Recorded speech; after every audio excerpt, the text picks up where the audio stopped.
Bismillahir Rahmanir Rahim. Alhamdulillah wa salatu wa salam ala Rasulillah sallallahu alayhi wa sallam wa ala alihi wa sahbihi ajma'in, amma ba'd. Twebaza nnyo Allah w'ekitiibwa ne tumutendereza n'amatenda amalungi amajjuvu olw'ebyengeri ebingi byatuwa nga n'ekisinga obukulu kwe kutulekera eddiini n'obulamu. Buli lw'obeera omulamu webazanga nnyo Allah ow'ekitiibwa ng'ossa omukka gwe ogw'obwereere gwatasasuza na kusasuza, wabula nga tugusiza bwereere okumala buli omu emyaka gy'alina. So nga singa kukendeerako ne bagamba nti bakutwalako oxygen, bakubala buli ssaawa buli ddakiika gy'omaze ku oxygen oyo, ne bakubala ne bakuwa biiru ebika by'amaziga, oluusi ekulemesa n'okulemesa n'otunda n'ebibyo. Seruganda okubanga nnyo akaseera ako n'akafaananyi ak'obulamu obwo nti singa Allah yalinga atusasuza omukka ng'abo batusasuza, wali badde osasula ssente mmeka okubeera omulamu? Ebiseera bye tulimu kati bya nnaku za muwendo. Allah subhanahu wa ta'ala yagamba mu suratu Tawba aya 36, ba'da a'udhu billahi minash shaitani rajim, inna iddata shuhuri inda Allahi 12 shahran yawma khalaqa as-samawati wal ard minha arba'atun hurum dhalika ad-dinul qayyim fala tadhlimu fihinna anfusakum. Allah atugamba muteeke n'atutegeeza nti emyezi gye yakola egikola omwaka omulamba giri emyezi 12, era ekyo buli omu akimanyi, emyezi giri 12.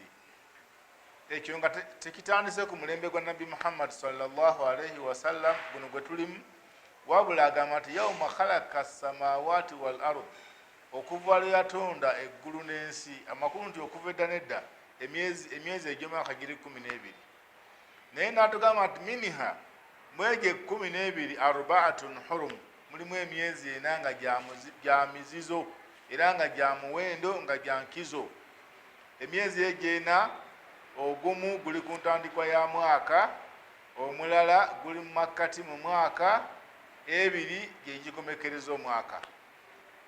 Omwezi ogugulyawo ddala omwaka baguyita Muharram ku kalenda y'Obusiraamu. Ogwo omwezi guli mu myezi egy'enkizo era egy'emizizo. Bwe guli bakutuuse tuli kusomako n'ebyafaayo byagwo, mwe muli ekyafaayo kya Musa wa Firaun, ekya Nabbi Musa ne Falaawo yali agala okubeera nga mutuusaako obulabe, Allah subhanahu wa ta'ala n'amuzikiriza. Ogwo nagwo omwezi baguyita Muharram, bwe gugulawo omwaka.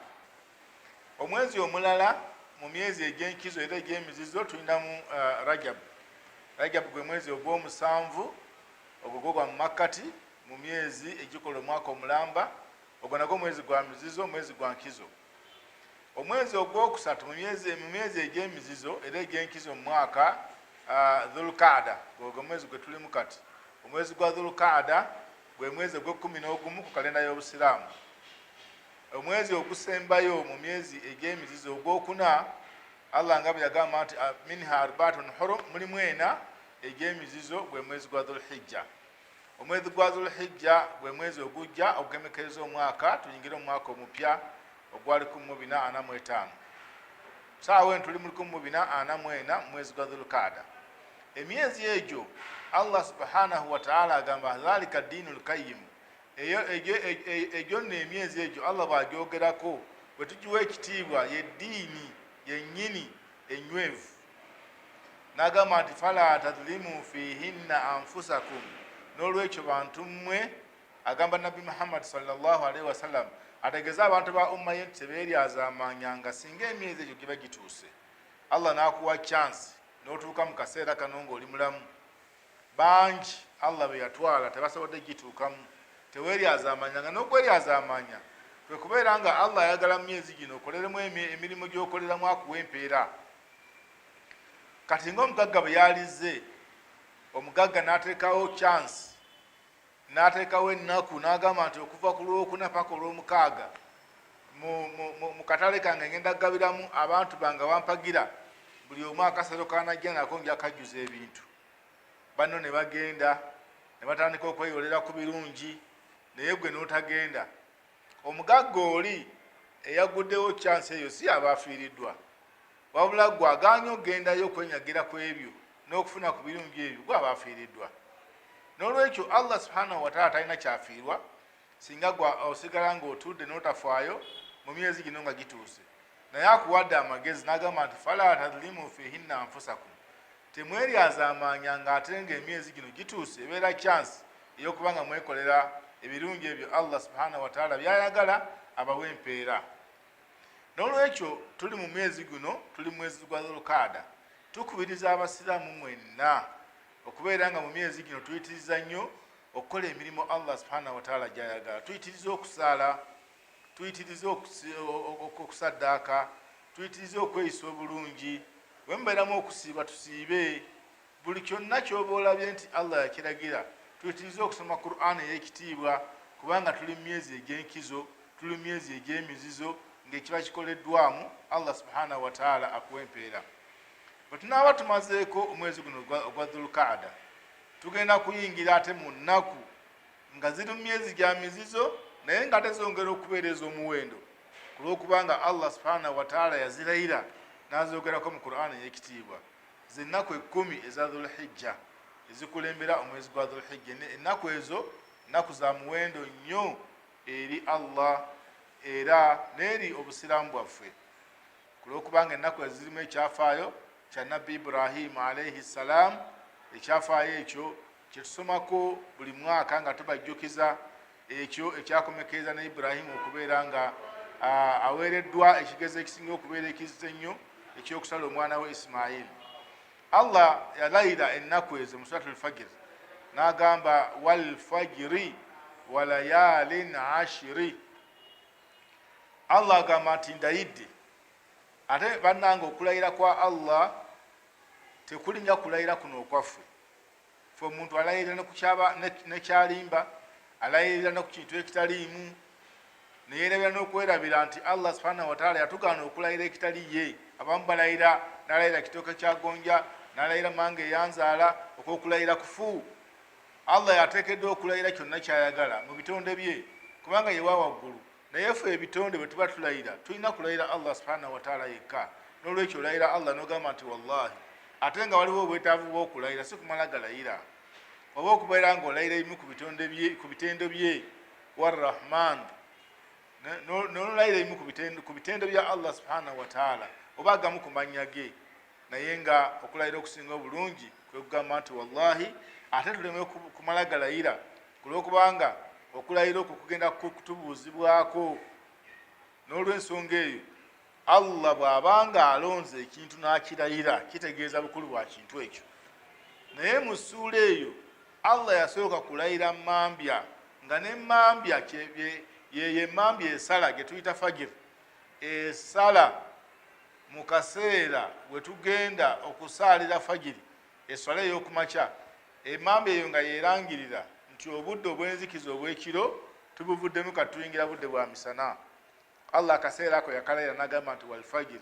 Bwe yamala okukalayira nazzaako walayalin ashiri, nazzaako okulayira ennaku zino 10. Waqaala mu'dhamul mufassirin, abavunula Qur'an ne bavunula nga nti ekyagendererwamu mu nnaku 10, ennaku 10 eza Dhulhijja, okuva nga lumu paka olunaku lwetusaala Idi olw'10. Zennaku 10 ezaalayirwa Allah ze yalayira mu tteeka eri. N'olwekyo ennaku ezo ate zeeyongera okubeera enkulu olw'okubanga ziri fi ashhurul hurum, ziri mu myezi egy'emizizo, ogumu ku myezi egy'emizizo nga ye Dhulhijja, ate ne zongera okubeera nga zaalayirwa Allah subhanahu wataala.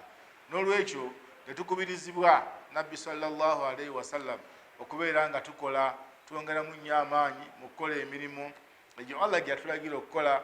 Emirimu egyo tukola egya bulijjo, okusaala, okusaddaaka, okusiiba n'okukola emirimu emirala emirungi, n'okwongeramu mu ebyo twali tugayaaliridde. Obanga mu nnaku zino abantu abamu Qur'an baagita kasalamazaani yaggwako, abalala balina omuzoogo ng'alowooza nti Qur'an esomera mu Ramadaani mwokka, Ramadaani weegwako Qur'an n'agita. N'olwekyo ke kaseera abagayaavu ab'ekikanga ekyo mu nnaku nga zino wezituuka okubeera nga mukomawo mukole ebyo bemwakolanga mu ramadhan. Si kirungi kutuka ku Quran, si kirungi kutuka ku mirimu mirungi okumala omwaka gwonna, naye olw'obugayaavu tubajjukiza nti muzina ennaku at least mubeere nga muddamu amaanyi mukole ebyo Allah subhanahu wa ta'ala byabaagalako. Nabbi sallallahu alaihi wasallam n'avaayo ne hadith n'ayongera okuteerako sitampu ennene n'agamba nti ma min ayyam al-amalu salihu fiha ahabbu ila Allah min hadhihi al-ayyam ay ayyam dhul hajj.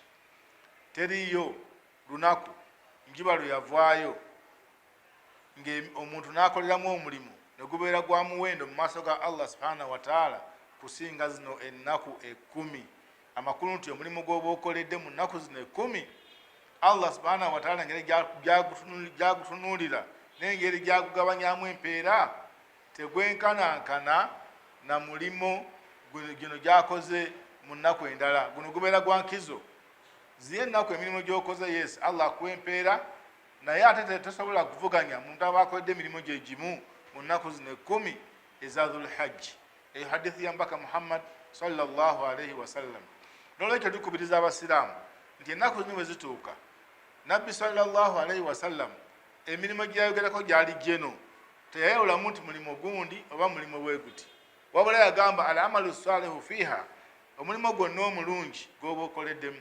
Kati kirungi omuntu n'otegeera nti ennaku ezo Allah atwagala kukolera mirimu mirungi. So buli mulimu mulungi gwonna, okusaala, okusiiba, okusaddaaka, okutoola zaka, okweyisa obulungi, okulambula ku bantu, okukola empisa ennungi, na buli mulimu gwonna, kubanga yagamba al-amalu salih, omulimu gwonna omulungi gw'oba okoledde mu nnaku ezo guba guzitowa okusinga mu nnaku endala. Ebyo bigambo bya mbaka Muhammad sallallahu alaihi wasallam. Ennaku ezo 10 zikolozinga n'emirimu ezikolebwa ku lunaku olw'ekkumi, olunaku lwa Idi. Tusala Idi al-Adha, ne tusala ebisolo, ne tulambulagana, olunaku olugalawo zino 10. Kati ennaku ezo 10 tubulayo ennaku ntono nnyo zituukamu. Mbakubiriza abaseruganda tubeere nga tuzettanira nnyo era tubeere nga tweteekateeka okukoleramu emirimu emirungi. Saba Allah subhanahu wa ta'ala ow'ekitiibwa atuwe obulamu mu nnaku zino ezisigaddeyo, tutuuke mu nnaku ezo nga tuli balamu, era tumusaba Allah ow'ekitiibwa atwongere amaanyi n'okutulaga ebirungi ebyokukola, tubeere nga tubikola tufune empeera ez'ennaku ezo 10 eza omwezi ogwa Dhul-Hijja. Barakallahu fiikum wa jazakumullahu khairan. Wassalamu alaikum wa rahmatullahi wa barakatuh.